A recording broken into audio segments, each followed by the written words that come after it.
சண்டை வராமல் இருக்கிறதுக்கு ஒரே வழி என்ன? அவர்கிட்ட பேசி 3 மாசம் ஆகிவிட்டது. இதுதான் சொல்யூஷன். 6 மாசமா பேசுறதே இல்லை. இதுவல்ல விடை. பேச்சை என்ன பண்ணணும்? மாற்றிக்கணும். சில பேர் இப்படி பேசாதீங்கன்னு சொன்னாலே கோவம் வந்துடுது. அப்போ நான் பேசவே இல்லை போ. இதுதான் பதில். பேசவே இல்லை போ. பேசவே இல்லை போறதுக்காக கல்யாணம் பண்ணோம்.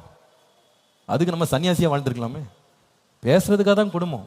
ஆனால் பேசுறது எப்படி பேசணும்? ஒழுங்கா பேசணும். உப்பினால் சாரம் ஏற்றது போல பேசணும். நம்ம பேசுற பேச்சு உறவை என்ன செய்யணும்? கொஞ்சம் யோசித்து பாருங்க. ஒரு நிமிஷம் யோசித்து பாருங்க. நான் பேசுற பேச்சுனால உறவை நான் பாதுகாக்கிறேனா சிதைக்கிறேனா? என் உறவையே நான் என் கையால் நான் அழிச்சிட்டு இருக்கேன் அப்படின்னா என் வார்த்தைகளை கவனமா இருக்க கிருபை தாங்க ஆண்டவரே. மனசுக்கு எல்லாத்தையும் பேசணும்னு அவசியம் இல்லை. நான் யோசித்து பேசுற கிருபை தாங்க. ஒரு ஆகாரத்துக்கு ருசியை கொடுக்கறதே அந்த உப்பு தான். நம்ம பேச்சு கூட ருசியா இருக்கணும். கேட்குறவங்களுக்கெல்லாம் இன்பமா இருக்கும்.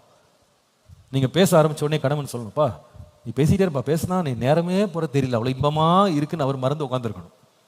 மனைவி அப்படி சொல்லணும், பா நீ பேச பேச அவ்வளோ அருமையா இருக்கப்பா, அருமையா பேசுறீங்க அப்படின்னு.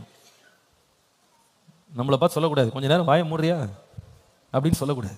அப்படி சொல்றாங்க அப்படின்னா நம்ம பண்டம் சரியில்லை, நம்ம ஆகாரம் எப்படி இல்லை சரியில்லை, நம்மளை அவாய்ட் பண்றாங்க, நம்மளை கட் ஆஃப் பண்றாங்க, நம்மளுடைய டாப்பிக்கை மாத்துறாங்க அப்படின்னா something is wrong. Lord help me to speak right. காயங்களை கூட ஆற்றக்கூடிய வலிமை உப்புக்கு இருக்கிறது. அதே போல வார்த்தை கூட காயங்களை ஆற்றும்.